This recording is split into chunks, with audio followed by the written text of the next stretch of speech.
నిగ్గదీసి అడిగే మునగాడు వీడు భూమిన వానైతాడు బీద సాదల ధైర్యం వీడు దొంగ దొరల భరతం పడతాడు మన రేవంతన్న పేద ఇంటికి పండుగ తెస్తాడు.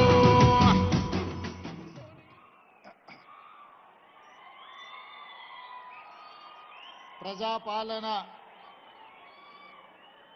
ప్రగతి బాట కార్యక్రమాన్ని ఏర్పాటు చేసి సభాధ్యక్షత వహించిన మిత్రులు మహబూబ్ నగర్ శాసనసభ్యులు ఎన్ఎం శ్రీనివాసరెడ్డి గారు, ఈ కార్యక్రమంలో నాతో పాటు ముఖ్య అతిథులుగా విచ్చేసిన మహబూబ్ నగర్ జిల్లా ఇన్ఛార్జ్ మంత్రివర్యులు దామోదర్ రాజ నరసింహ గారు, ఈ జిల్లా నుంచి ప్రాతినిధ్యం వహిస్తున్న సీనియర్ మంత్రివర్యులు జూపల్లి కృష్ణారావు గారు, అదేవిధంగా మొట్టమొదటిసారి శాసనసభ్యుడైన ఎన్నో సంవత్సరాలు పార్టీకి సేవలు అందించిన గుర్తింపుగా ఈనాడు మంత్రిగా బాధ్యతలు చేపట్టిన వాకిటి శ్రీహరి గారు, అదేవిధంగా భారతదేశానికే క్రికెట్లో నాయకత్వం వహించిన ఇండియన్ మాజీ కెప్టెన్ మహమ్మద్ అజారుద్దీన్ గారు, అదేవిధంగా మాజీ మంత్రివర్యులు మహబూబ్ నగర్ జిల్లా పార్లమెంట్ సభ్యులు శ్రీమతి డికే అరుణ గారు, అదేవిధంగా నాగర్ కర్నూల్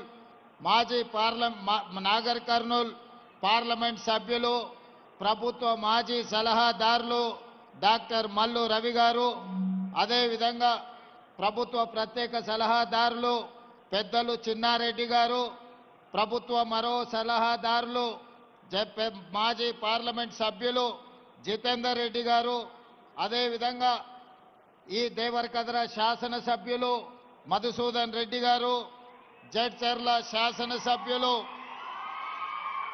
అనిరుద్ రెడ్డి గారు, అదేవిధంగా వనపర్తి శాసనసభ్యులు తూడి మేఘారెడ్డి గారు, అదేవిధంగా నాగర్ కర్నూల్ శాసనసభ్యులు డాక్టర్ రాజేష్ రెడ్డి గారు, అదేవిధంగా షాద్నగర్ శాసనసభ్యులు ఈర్లపల్లి శంకర్ గారు, కల్వకుర్తి శాసనసభ్యులు కసిరెడ్డి నారాయణ రెడ్డి గారు, పరిగి శాసనసభ్యులు మిత్రులు పరిగి శాసనసభ్యులు రామ్మోహన్ రెడ్డి గారు, అదేవిధంగా శాసన మండలి సభ్యులు పెద్దలు దామోదర్ రెడ్డి గారు, వీరందరితో పాటు వేదిక మీద ఉన్న వివిధ కార్పొరేషన్లకు సంబంధించిన చైర్మన్లు, వివిధ శాఖలకు సంబంధించిన ప్రభుత్వ అధికారులు, ప్రాణ సమానులైన వేలాది మంది పాలమూరు బిడ్డలకు హృదయపూర్వకంగా నమస్కారాలు, ధన్యవాదాలు తెలియజేస్తున్నా.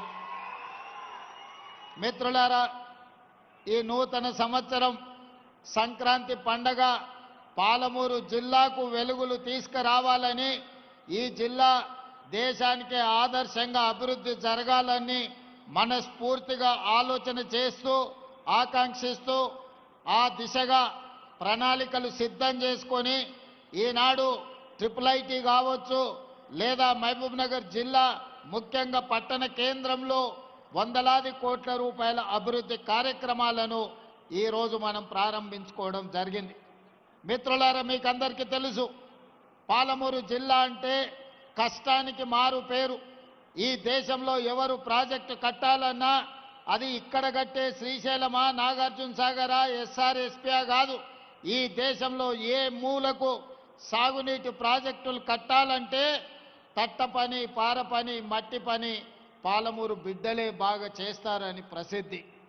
ఈనాడు ఈ జిల్లా వెనుకబడడానికి కారణం ప్రధానంగా సాగునీటి ప్రాజెక్టులు పూర్తి కాకపోవడం, రెండవది ఈ జిల్లాలో విద్యా అవకాశాలు లేకపోవడం వల్ల, చదువుకోకపోవడం వల్ల నిరక్షరాస్యత కూడా మన ప్రాంతానికి ఒక శాపంగా మారింది.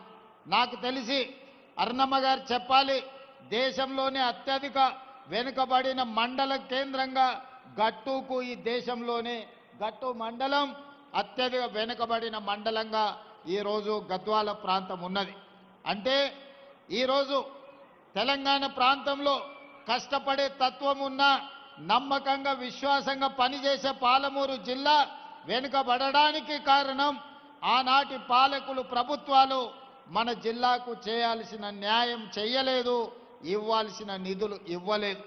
అందుకే సాగునీటి ప్రాజెక్టులు ప్రారంభించుకున్నా ఈనాటికి పూర్తి కాలేదు. ఈనాడు పదే పదే ప్రతిపక్షంలో ఉన్నవాళ్ళు ఈరోజు మాట్లాడుతున్నారు, మేమున్నప్పుడు గొప్ప గొప్ప విజయాలు సాధించినము, మీరు వచ్చిన తర్వాత ఈరోజు అన్ని పనులు ఆగిపోయినాయి అని. నేను ఈ వేదిక మీద నుంచి అడగదలుచుకున్నా, ఈ వేదిక మీద నుంచి నేను వివరించదలుచుకున్నా, ఈ వేదిక మీద నుంచి పాలమూరు బిడ్డలను ఆలోచించండి అని నేను విజ్ఞప్తి చేస్తున్నా. ఈనాడు ఈ జిల్లాలో ప్రధానంగా నిర్మిస్తున్న ప్రాజెక్టులు, ప్రారంభమైన ప్రాజెక్టులు ఏ ఒక్కటైనా గతంలో 10 సంవత్సరాలు పరిపాలన కొనసాగించిన ఆనాటి తెలంగాణ రాష్ట్ర మొట్టమొదటి ముఖ్యమంత్రి గారు ఒక్క కొత్త ప్రాజెక్ట్ అయినా పాలమూరు జిల్లాకు మంజూరు చేసిండా అని నేను సూటిగా సవాలు విసురుతున్నా.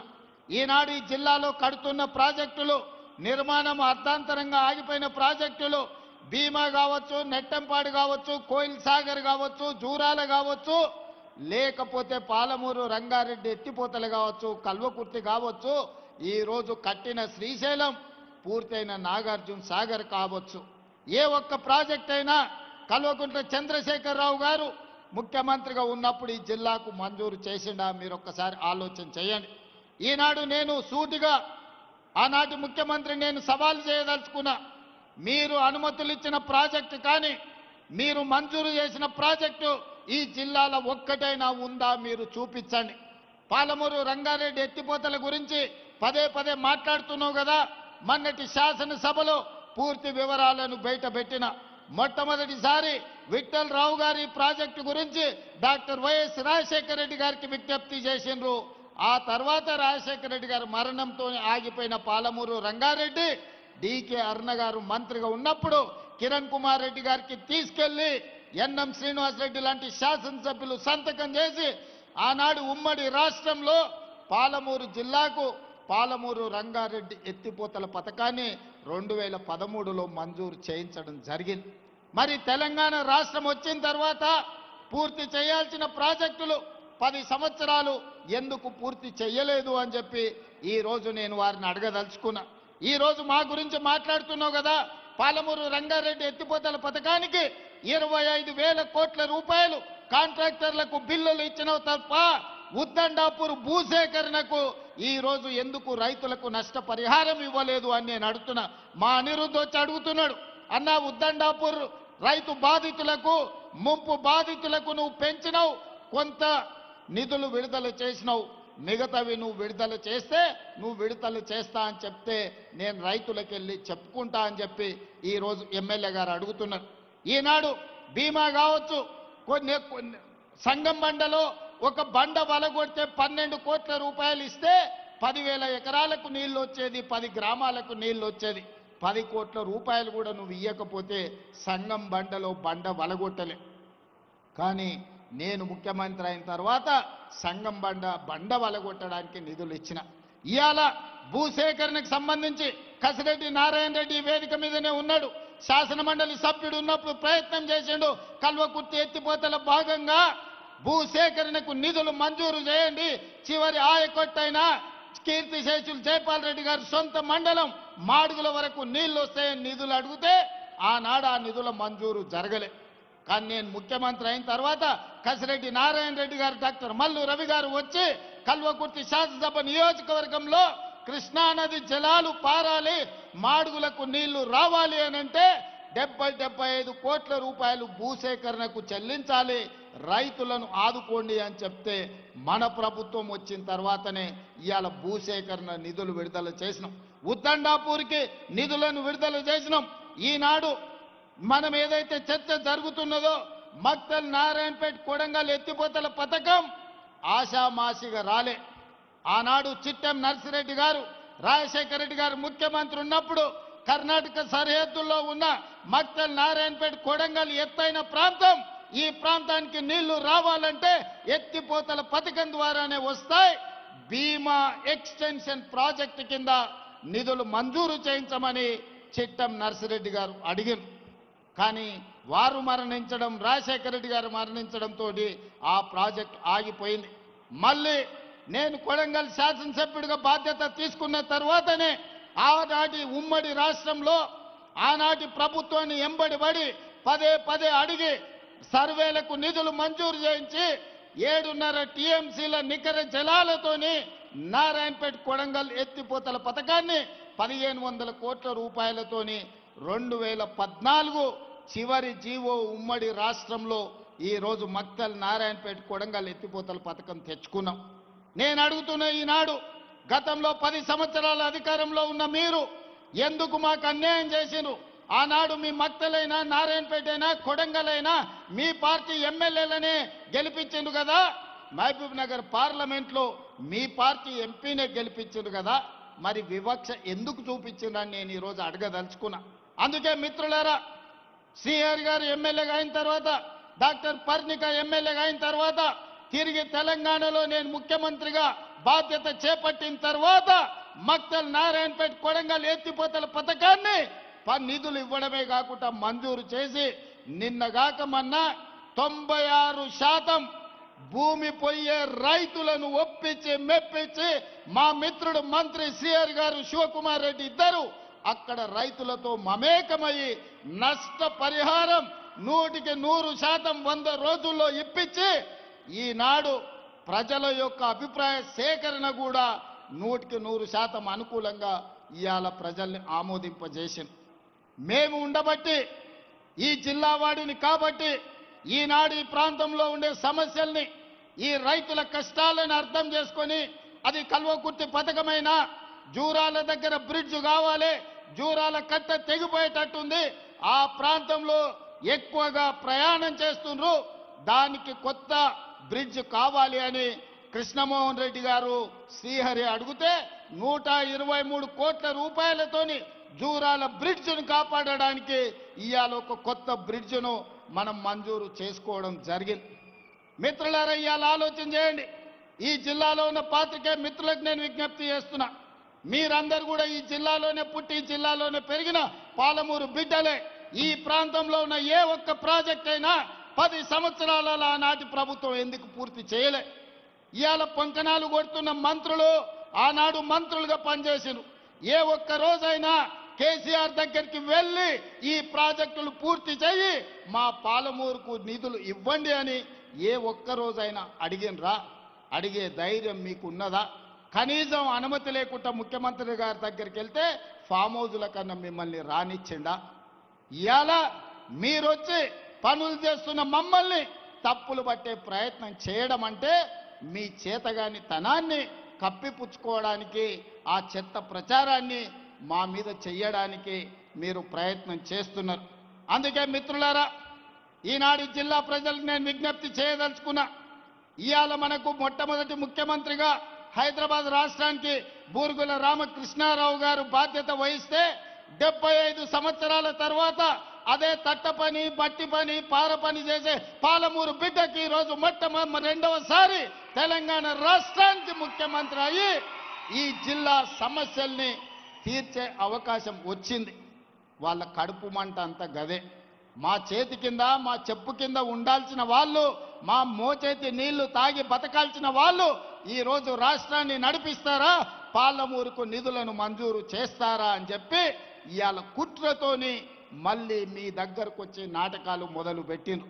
అందుకే నేనన్నా, ఇవన్నీ కాదు, సభలు పెట్టుడు, ఉపన్యాసాలు ఇచ్చుడు, జబ్బలు జరుచుకున్నాడు కాదు, శాసనసభలోకి రా, చర్చ చేద్దాము, ఎవరు ఏందో ప్రజలకు చెబుదామని శాసనసభలో సవాలు విసిరిన. రోజంతా చర్చ పెట్టిన, నీళ్లు నిజాలు ప్రజలకు వివరించిన. నిజంగానే తెలంగాణకు వాళ్ళు ప్రాజెక్టులు తెచ్చుంటే, తెలంగాణ ప్రాజెక్టుల నిర్మాణం పూర్తి చేసి ఉంటే శాసనసభలో మనల్ని అడగడానికి కడగడానికి వాళ్ళకు అవకాశం ఉండే. మరి ఎందుకు పారిపోయిన సభ నుంచి మీరు ఒక్కసారి ఆలోచన చెయ్యండి. ఈనాడు శాసనసభలో చర్చ పెడితే చర్చకు రానోళ్ళు, ప్రజల సమస్యల గురించి మాట్లాడనోళ్ళు ఇవాళ మనల్ని ప్రశ్నించే వాళ్ళ మీరు ఒక్కసారి ఆలోచన చేయండి. అందుకే మిత్రులారా, ఈనాడు ఐఐటి కావచ్చు, ఇంతకుముందే పెద్దలు జితేందర్ రెడ్డి గారు చెప్తున్నారు, తొందరలోనే డీకే అరుణమ్మ గారి మద్దతు ఐఐఎం మనం తెలంగాణకు తెచ్చుకోవాలి, ఐఐఎంను కూడా మహబూబ్ నగర్ జిల్లానే ఎక్కడనో ఒక దగ్గర మీరు ఇవ్వాలి అని. నాకు ఎలాంటి అభ్యంతరం లేదు. మా అర్ణమ్మతో కలిసి ప్రధానమంత్రి మోడీ దగ్గరికి వెళ్ళి తెలంగాణకు ఐఐఎంని ఇవ్వమని అడిగి ఐఐఎంను సాధించుకొని ఏదో ఒక స్థానంలో పాలమూరులోనే ఐఐఎంను మనం ప్రారంభించుకుందాం. ఎందుకంటే ఈనాడు ప్రభుత్వం దగ్గర పంచడానికి భూములు లేవు. ఈనాడు ఉచితంగా ఏమిచ్చినా అది శాశ్వతం కాదు. విద్య ఒక్కటే శాశ్వతం. ఇవాళ ఈ వేదిక మీద ఉన్న ఐఏఎస్లైనా, ఈ వేదిక మీద ఉన్న ప్రజాప్రతినిధులైనా చదువుకోబట్టే, విజ్ఞానం ఉండబట్టే ఈరోజు రాష్ట్రాన్ని, దేశాన్ని ఏలగలిగిన ఐఏఎస్ ఐపీఎస్ లైన్. అందుకే మొట్టమొదటి ప్రధానమంత్రి పండిత్ జవహర్లాల్ నెహ్రూ గారు ఇచ్చిన స్ఫూర్తితో ఎడ్యుకేషన్, ఇరిగేషనే మా మొదటి ప్రాధాన్యత. తెలంగాణ రాష్ట్రంలో అత్యధికంగా అభివృద్ధి చెందిన జిల్లాగా ఎడ్యుకేషన్లో, ఇరిగేషన్లో ఎవరైనా ఇతర రాష్ట్రాల నుంచి, ఇతర దేశాల నుంచి తెలంగాణ పర్యటనకు వస్తే పాలమూరు జిల్లానే చూపించాలనేది నా కల. ఒకప్పుడు టోనీ బ్లేయర్ వచ్చినా, బిల్ గేట్స్ వచ్చినా, విదేశీ పర్యాటకులు ఎవరు వచ్చినా ఆనాటి ముఖ్యమంత్రులు వాళ్ళను పాలమూరు జిల్లాకు తీసుకొచ్చేటోళ్ళు. ఎందుకయ్యా అంటే మన పేదరికాన్ని చూపించడానికి, మన వెనుకబాటుతనాన్ని చూపించి, అయ్యా మేమందరం వెనుకబడ్డాం, పాలమూరు వాళ్ళు నిరక్షరాస్యతతో కొట్టుమిట్టాడుతున్నాడు, పాలమూరు జిల్లా ప్రజలు వలసలు పోతున్నారు, తినడానికి తిండి లేదు, కట్టుకోవడానికి బట్టలు లేవు, ఈ పేదరికాన్ని చూసి మాకేమైనా బిచ్చమయ్యా అని అడుక్కోవడానికి మనల్ని చూపించేవాళ్ళు. ఇది ఎంత బాధాకరమైన విషయమో ఒక్కసారి ఆలోచన చెయ్యండి. పేదరికాన్ని చూపించడానికి ప్రభుత్వం గ్రాంట్స్ అడగడానికి పాలమూరు జిల్లాను ఒకనాడు చూపించేది. ఇక ఏమాత్రం ఇది సహించరానిది. మన పేదరికం కాదు, మన అభివృద్ధిని చూపించాలి, మన చదువులను చూపించాలి, మన విజ్ఞానాన్ని చూపించాలి, మనం కట్టుకున్న ప్రాజెక్టులు చూపించాలి. మన ప్రాంతంలో ఐఐటీలో చదువుకున్న వాళ్ళు, ఐఐఎంలో చదువుకున్న వాళ్ళు, ఐఏఎస్ ఐపీఎస్లు అయిన వాళ్ళను పాలమూరు జిల్లా నుంచి ఈరోజు దేశానికే సేవలు అందిస్తుందని మన అభివృద్ధి చెందిన ప్రాంతంగా మనల్ని చూపించుకోవాలి. ఈ అవకాశం మళ్ళీ మళ్ళీ మనకు రాదు. వచ్చిన అవకాశాన్ని అందిపుచ్చుకోవాలి. ఈ మహబూబ్ నగర్ జిల్లాలో ఉన్న ప్రతి విద్యార్థులకు నేను చెప్తున్నా, క్రమశిక్షణతో చదువుకోండి, జీవితంలో పైకి రాండి. చదువు ఒక్కటే మన జీవితాన్ని, మన భవిష్యత్తును మారుస్తుంది. ఆ చదువులకు అవసరమైన నిధులు ఇచ్చే బాధ్యత నాది. పేదరికం పోవాలంటే పసిడి పంటలు పండాలి, రైతుల కళ్ళల్లో ఆనందం ఉండాలి. పసిడి పంటలు పండాలన్నా, పేదరికం పోవాలన్నా ప్రాజెక్టులను పూర్తి చేసుకోవాలి. అందుకే ఈనాడు పాలమూరు రంగారెడ్డి ఎత్తిపోతల పథకాన్ని, ఈనాడు ఎస్ఎల్బిసి పథకాన్ని, ఈనాడు మక్తల్ నారాయణపేట కొడంగల్ ఎత్తిపోతల పథకాన్ని, లేకపోతే జూరాలలో పెండింగ్ ఉన్న పనులను అన్నిటినీ పూర్తి చేయడానికి, ఆర్డిఎస్ ప్రాజెక్టును పూర్తి చేయడానికి, ఆ పెండింగ్ పనులను అన్నిటిని కూడా పూర్తి చేసే బాధ్యత ఈ ప్రభుత్వం తీసుకుంటుంది. నా సూచన ఒక్కటే, మా సహచర ఎమ్మెల్యేలకు ఎక్కడెక్కడైతే భూసేకరణ ఉందో, ఎక్కడెక్కడైతే R&R ప్యాకేజీలు పెండింగ్ ఉన్నాయో మొట్టమొదట నష్టపరిహారం వాళ్లకు ఇప్పించండి. నిన్న నేను ఆదిలాబాదులో చనాక కొరాట, అదే విధంగా మిగతా ప్రాజెక్టులను సదర్మాట్ బ్యారేజ్ను నేను ప్రారంభిస్తే మేము సిద్ధం చేసినాం. రేవంత్ రెడ్డి వచ్చి ఫోటోలు దిగుతున్నాడని ఒక మారీచుడు మాట్లాడింది. నేను మొన్న చెప్పిన, పురాణాలలో మీకు తెలుసు, శుక్రాచార్యుడు రాక్షసులకు గురువు, ఆయన ప్రియమైన శిష్యులు మారీచుడు, సుబాహుడు.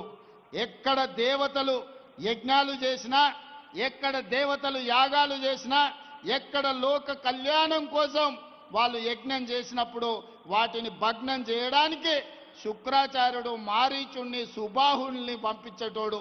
ఏ మాత్రం లోక కళ్యాణం జరగొద్దు, అక్కడ యజ్ఞాలు యాగాలను భగ్నం చేయండి అని.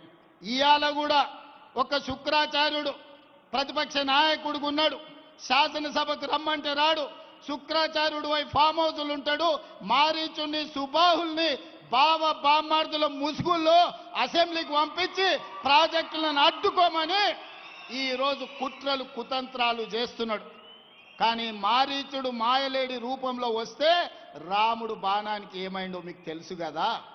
ఇలాంటి శుక్రాచార్యులను, మారీచులను, సుబాహులను వధించగలిగిన శక్తి, రాక్షసులను కట్టి పడేసే బలము పాలమూరు బిడ్డకు ఉంది. మాకు వ్యూహము తెలుసు, ఎత్తుగడ తెలుసు, దెబ్బకు దెబ్బ తీయడం కూడా తెలుసు. ఆనాడు చెల్లిందేమో పెద్దలు జైపాల్ రెడ్డి గారు, జానారెడ్డి గారు ఉన్నప్పుడు. ఈనాడు అది చెల్లదు. మాకు తెలుసు ఎవరు ఎట్లొస్తారో, ఏ రూపంలో వస్తారో, ఏ మారు వేషంలో వచ్చినా, మాయలేడి రూపంలో వచ్చినా పాలమూరు జిల్లాలు ప్రజలు గుర్తుపడతారు, కర్రు కాల్చి వాత పెడతారు. మీరు ఎలాంటి ఆశలు పెట్టుకోకండి. ఇవాళ ఆయన చెప్తుండు మేము గొప్పలు చేసినామని, మేము అభివృద్ధి చేసినామని, మేము పరిశ్రమలు తెచ్చినామని, మేము ఉద్యోగాలు ఇచ్చినామని, మేము ప్రాజెక్టులు కట్టినామని, భూములకు నీళ్లు ఇచ్చినామని. నేను ఒక్కటే మాట అడగదలుచుకున్నా. 10 ఏళ్ళు 20 లక్షల కోట్లు మీ చేతులకు వచ్చినాయి. అవి ఎక్కడికి పోయినావో లెక్క చెప్పలే. ప్రాజెక్టులు కట్టుంటే మీరు కట్టిన కాళేశ్వరం 3 ఏళ్లలోనే కూలేశ్వరం అయిపోయింది. 1,00,000 కోట్లు ఖర్చు పెట్టిన ప్రాజెక్టు అక్కడున్నది. పాలమూరు పూర్తి కాలే, ఎస్ఎల్బిసి పూర్తి కాలే, డిండి పూర్తి కాలే, కల్వకుర్తి ఎత్తిపోతలు పూర్తి కాలే, భీమా నెట్టంపాడు కోయిల్ సాగర్ పూర్తి కాలే, మక్తల్ నారాయణపేట కొడంగల్ పూర్తి కాలే. ఇక మీరు కట్టిన సాగునీటి ప్రాజెక్టులు ఎక్కడున్నాయని నేను అడుగుతున్నా. ఇంతకుముందే అరుణమ్మ గారు చెప్పిండ్రు, గురుకులాల పేరు మీద పేద విద్యార్థులకు పాఠశాలలు ఇచ్చిండు. ఉండడానికి గూడు లేదు, కనీసం స్నానాలు చేయడానికి బాత్రూంలు లేవు. ఆడపిల్లలు మగపిల్లలు ఎక్కడికి పోవాలని అరుణమ్మ అడిగాను. మరి 20 లక్షల కోట్ల రూపాయలు ఈ విద్యార్థుల కోసం ఖర్చు పెట్టినుంటే 20,000 కోట్ల రూపాయలు ఈ 10 ఏళ్లలో సంవత్సరానికి 2,000 కోట్ల రూపాయలు ఖర్చు పెట్టుంటే ఈ పేద విద్యార్థులకు కార్పొరేట్ కళాశాలలతో పోటీపడి ఈ రోజు మొత్తం అభివృద్ధి జరిగి ఉండేది కదా. ఎందుకు రాలేదు? ఎక్కడికి పోయినాయి ఆ నిధులని నేను అడుగుతున్నా. ఇదే కాదు, డబుల్ బెడ్రూమ్లు ఇస్తా అన్నాడు, దళితులకు 3 ఎకరాల భూమి ఇస్తా అన్నాడు. నేను ఈడ వచ్చిన వాళ్ళందరిని అడుగుతున్నా, మా అక్కల్ని ముఖ్యంగా, అక్క ఎవరికైనా డబుల్ బెడ్రూమ్ ఇల్లు వచ్చిందా? 10 ఏళ్లలో సంవత్సరానికి 2 లక్షల ఇల్లు కట్టుంటే కూడా 10 ఏళ్లలో పేదోళ్ళకి 20 లక్షల ఇల్లు వచ్చుండేది. ఆనాడు ప్రభుత్వంలో అరుణమ్మ దామోదర్ గారు, వీళ్ళందరూ జూపల్లి గారు మంత్రులు 10 ఏళ్లలో 25 లక్షల ఇందిరమ్మ ఇండ్లు మంజూరు చేశారు. అందుకే ఎన్నికలప్పుడు నేను సవాలు విసిరిన, డబుల్ బెడ్రూమ్ ఇళ్ళ గురించి మాట్లాడితే ఏ ఊర్లో ఇందిరమ్మ ఇండ్లు ఉన్నాయో గా ఊర్లో నేను ఓట్లు అడుగుతా. ఏ ఊర్లో నువ్వు డబుల్ బెడ్రూమ్ ఇల్లు కట్టువో ఆ ఊర్లో నువ్వు ఓట్లు అడుగు. ఏ ఎమ్మెల్యేకైనా నీ పార్టీలో డిపాజిట్ వస్తే నేను ముక్కు నేలకు రాస్తానే ఆ ఎల్ల చెప్పిన. ఇవాళ మొదటి సంవత్సరమే 4.5 లక్షల డబుల్ బెడ్రూమ్ ఇండ్లు మంజూరు చేసి ప్రతి అసెంబ్లీలో 3,500 ఇందిరమ్మ ఇండ్లు ఇచ్చి 5 లక్షల రూపాయలు ఇందిరమ్మ ఇల్లు కట్టుకోవడానికి ఉచితంగా ఇచ్చినాం. ఇవాళ పేదోళ్ళ కళ్ళల్లో ప్రతి గ్రామంలో ఇందిరమ్మ ఇండ్ల పనులు నడుస్తున్నాయి. మీడియా మిత్రులారా, మీరు ఏ గ్రామమైనా చూడండి, 10 ఇండ్లో 20 ఇండ్లో 30 ఇండ్లో పేదోళ్ళ ఇందిరమ్మ ఇండ్లు. నియోజకవర్గానికి 3,500 ఇండ్లు, 4.5 లక్షలు 100 నియోజకవర్గాల్లో ఇచ్చినాం. 22,500 కోట్ల రూపాయలు పేదోళ్లకు మంజూరు చేసి ఇవాళ ఇందిరమ్మ ఇండ్లు కట్టిస్తున్న ప్రభుత్వం మాది 2 ఏళ్లలోనే. ఇదే కాదు, ఆనాడు రేషన్ షాప్ కాడ దొడ్డు బియ్యం ఇస్తే బర్లకు దాన పెట్టనిక కూడా ఉండేది కాదు. 11 రూపాయలు మా అక్కల ఆన్నే అమ్మొచ్చేది. ఒకవేళ ఇంటికి తెస్తే బర్లకు దాన పెట్టేది. అంతేనా అక్క? మా అక్క నవ్వుతుంది, నిజమే అని. అవునా? కానీ మీ తమ్ముడు తెలంగాణ ముఖ్యమంత్రి అయిన తర్వాత ఇవాళ 3,16,00,000 మంది తెలంగాణ బిడ్డలకు ప్రతి మనిషికి 6 కిలోలు ప్రతి నెల సన్న బియ్యం ఇస్తున్నాం కదా. సన్న బియ్యంతో వండి మనం తినుడే కాదు, సంటి పిల్లలకి ఇవాళ బుక్కెడు బువ్వ మా అక్కలు పెడతలేరా? మా అక్కల్ని అడగండి. ఇవాళ మీడియా మిత్రులకు చెప్తున్నా, ఏ ఆడబిడ్డనైనా పలకరించండి. ఈనాడు సన్న బియ్యం వాళ్ళ ఇంటికి వస్తున్నాయా లేదా, దాంతోనే వాళ్ళు వంట వండుకుంటురా లేదా? ఆ ఎల్లా సన్న బియ్యం 60 రూపాయల కేజీ ఉండే, మేము ఇయ్యడం మొదలుపెట్టినాక ఇవాళ మార్కెట్లో 45 రూపాయలకే వచ్చినాయి సన్న బియ్యం బజార్లో కొనుక్కోవాలంటే. ఇదే కాదు, ఆ ఎల్లా బతుకమ్మ చీరలు అన్నాడు, మీ బతుకులు బాగుపడతాయన్నాడు. చీరలు ఇయ్యంగానే మా అక్కలు తీసుకొచ్చి జొన్నసేన్ల కాడ పిట్టలకు అడ్డం కట్టేది బెదిరింపుల కోసం. ఎన్నడన్నా మా అక్కలు ఆ చీర కట్టుకున్నారా? మా ఆడబిడ్డలు ఈయనే ఉన్నారు, మీరు ఇంటర్వ్యూ చేయండి వరుస పెట్టి. మొన్న మేము ఇచ్చినాం ఇందిరమ్మ చీరే, ఆడబిడ్డకు చీర పెట్టుడంటే సారె పెట్టినట్టని మీ సోదరుడిగా నేను 65 లక్షల ఆడబిడ్డలకు తెలంగాణ గ్రామీణ ప్రాంతంలో 65 లక్షల ఇందిరమ్మ చీరల పంపిణీ చేసిన, ఇంటింటికి చీర పంపించిన. పట్టణాలలో 35 లక్షలు మళ్ళీ పంచబోతున్నాయి. ఎందుకంటే పరిశ్రమలు తయారు చేసి ఇవ్వలేదు. 1 కోటి మంది ఆడబిడ్డలకు ఇందిరమ్మ చీరలు సారె పేరు మీద ఈ రోజు నేను పంపించిన. చాలా మంది కెమెరాలలో కనిపిస్తున్నారు ఇందిరమ్మ చీరలు కట్టుకొని ఈ సభకు మా ఆడబిడ్డలు వచ్చింది. పండుగ పూట నాడు ఆడబిడ్డ సంతోషంగా కట్టుకునే చీర పుట్టింటి నుంచి పెట్టే చీర. అట్లాంటి చీరలలో కూడా సూరత్ నుంచి కిలోలలో కొనుక్కొచ్చి కమిషన్లు కొట్టేసిన నీతి జాతి నీది. ఆడబిడ్డల చీరలు కూడా వదలని జాతి నీది దోసుకున్నావు. నువ్వు మా గురించి మాట్లాడే భూమి ఉన్నోళ్ళకు ఉచిత కరెంటు ఆనాడు వైఎస్ రాజశేఖర రెడ్డి గారు మొదలుపెట్టిండు. పేదలు పట్టణాలలో నేను పోయినప్పుడు భూమి ఉన్నోళ్ళకు ఉచిత కరెంటు ఉంది, కానీ మా ఇంటి బిల్లు ఎవరు కడతారు నాయన అని అడిగారు. అందుకే ఈరోజు 52 లక్షల పేదల కుటుంబాలకు 200 యూనిట్లు ఇళ్లల్లా ఉచిత కరెంటు బిల్లు లేకుండా చేసి మా ఆడబిడ్డలు ఫ్యాన్ వేసుకున్నా, టీవీ పెట్టుకున్నా, ఫ్రిడ్జ్ పెట్టుకున్నా ఈరోజు ప్రతి ఇంటికి 52 లక్షల మందికి 200 యూనిట్లు ఉచిత కరెంటు ఇస్తలేమా? మా రిపోర్టర్లు సోదరులకు కూడా కొందరికన్నా ఈ పథకం అందుబాటులోకి వచ్చే ఉంటుంది. ఎందుకంటే చాలామంది అందులో తిరుపతి చేయెత్తుతూనే ఉన్నాడు, ఆయనకు వస్తున్నట్టే ఉంది చూస్తుంటే. ఎందుకంటే చాలామంది రిపోర్టర్లు కూడా పేదోళ్ళు ఉన్నారు. 200 యూనిట్లు ఉచితంగా ఇచ్చినాం. ఇట్లా చెప్పుకుంటూ పోతే ఆడబిడ్డలకు మహిళా సంఘాల నాడు పెడితే మహిళా సంఘాలను నిర్వీర్యం చేసి స్వయం సహాయక సంఘాలకు రూపాయి ఉట్టకుట్ట చేసింది. కానీ 2 ఏళ్లల్లా 27,000 కోట్ల రూపాయలు సున్నా మిత్తితోని ఆడబిడ్డలకు ఇస్తే ఇవాళ ఆడబిడ్డల చేతుల నగదు ఆడుతుంది. నగదే కాదు, ఆడబిడ్డలకు ఆర్టీసీలో నేను ఇవాళ మా అక్కల్ని అడుగుతున్నా, ఈ 2 ఏళ్లల్లా ఎక్కడికైనా బస్సు ప్రయాణం చేస్తే ఎవరన్నా చిల్లి గవ్వనన్న మిమ్మల్ని అడిగినరా అక్క మీరు చెప్పండి.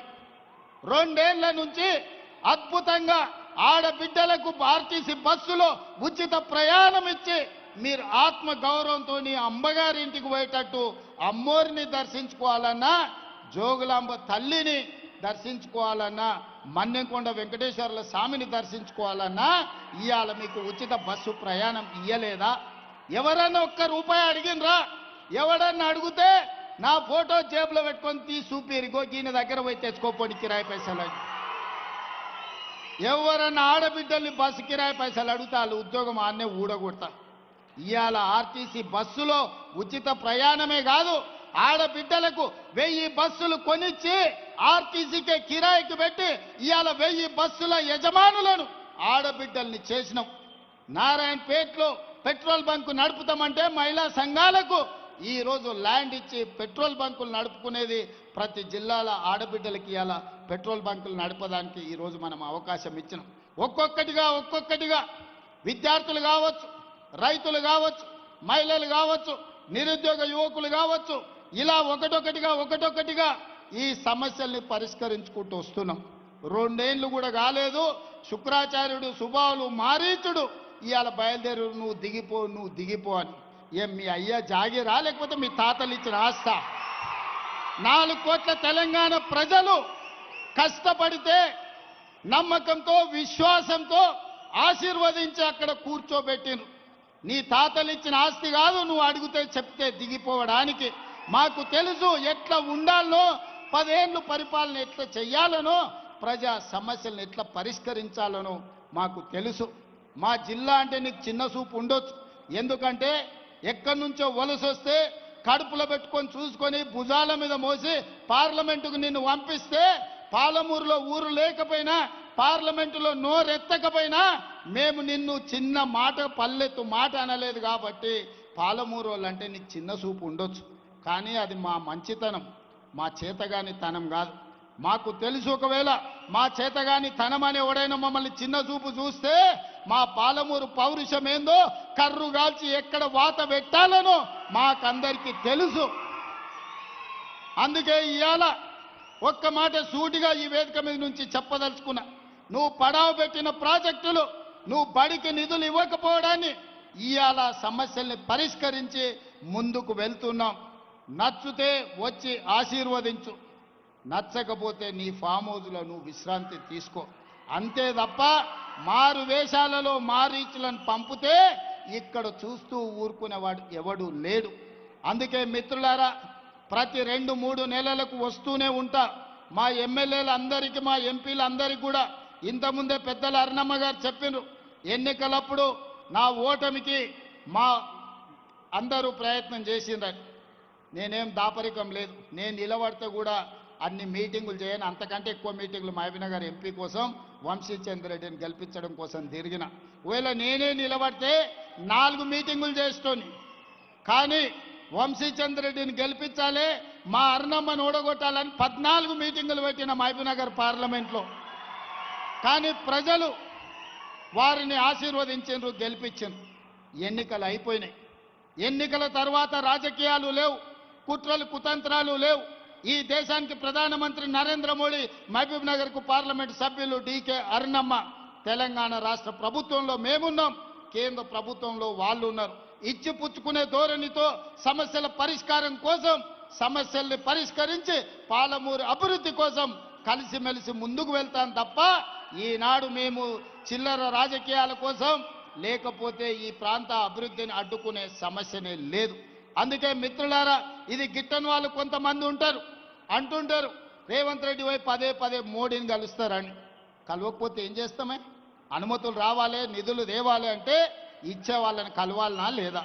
ఇవాళ మీరు ఇందిరమ్మ ఇల్లు కావాలంటే స్థానిక ఎమ్మెల్యేని కలుస్తలేరా? మీ వార్డులో పనుంటే వార్డు మెంబర్ను, సర్పంచ్ను కలుస్తలేరా? ఈరోజు గ్రామంలో ఏదైనా అభివృద్ధి జరగాలంటే సర్పంచ్ ఎంత కీలకమో, ఈ దేశంలో ఏ రాష్ట్రమైన అభివృద్ధి జరగాలంటే ప్రధానమంత్రి గారు కూడా అంతే కీలకం. దేశ ప్రధానమంత్రిగా వారిని గౌరవిస్తాం. మన రాష్ట్రానికి రావాల్సిన నిధులు, అనుమతులను తెచ్చుకుంటాం. ఎన్నికలు వచ్చినప్పుడు ఆనాడు మహబూబ్నగర్ పార్లమెంట్లో ఏ వాతావరణం ఉండేనో మళ్ళీ ఎన్నికల్లో పోటీ పడతాం, కాంగ్రెస్ పార్టీని గెలిపించుకోవడానికి ప్రయత్నం చేస్తాం. ఎన్నికల్లో కాంప్రమైజ్ అయ్యేది లేదు, అభివృద్ధిలో కూడా కాంప్రమైజ్ అయ్యేది లేదు. నాకు వాళ్ళు శత్రువులు, వీళ్ళు శత్రువులు అని మాట్లాడుతుంటారు. నాకెవ్వరు శత్రువులు లేరు. శత్రువు అనుకున్నోని 2023లో బండకేసి కొట్టినా, 2024లో పార్లమెంటులో గుండు సున్నా ఇప్పించిన, మల్కాజ్గిరిలో ఉన్న కంటోన్మెంట్ ఎమ్మెల్యే వాళ్ళ ఎమ్మెల్యే చనిపోయినా గెలిపించుకున్నా, నిన్నగాక మొన్న జూబ్లీ హిల్స్లో గెలిపించుకున్న సర్పంచ్ ఎన్నికల్లో 66%తో ఈరోజు గెలిచిన. ఆయన నడమిరిగి ఫామ్ హౌజులు ఉంటే ఆయనను శత్రువు అని నేనెందుకు అనుకుంటా? ఆయన లేచి చక్కగా నిలబడ్డప్పుడు కదా నేను మాట్లాడేది. అందుకే నాకెవరు శత్రువులు లేరు. రాజకీయ ప్రత్యర్థులుంటే ఎన్నికల్లో ఓడించినాం, ప్రభుత్వాన్ని ఏర్పాటు చేసుకున్నాం. అందుకే నా శత్రువులు అక్షరాస్యత లేకపోవడం, నా శత్రువు పేదరికం, నా శత్రువులు ఎవరైనా ఉన్నారంటే మహిళలకు అన్యాయం చేసేవాళ్ళు నా శత్రువులు, విద్యార్థులకు నష్టం కలిగించేటోళ్ళు నా శత్రువులు, చదువుకోకుండా ఊరు మీద తిరిగే వాళ్ళు నా శత్రువులు, చదువుకోకుండా అడ్డు తగిలే వాళ్ళు నాకు శత్రువులు తప్ప పేదరికాన్ని నిర్మూలించడమే నా బాధ్యత.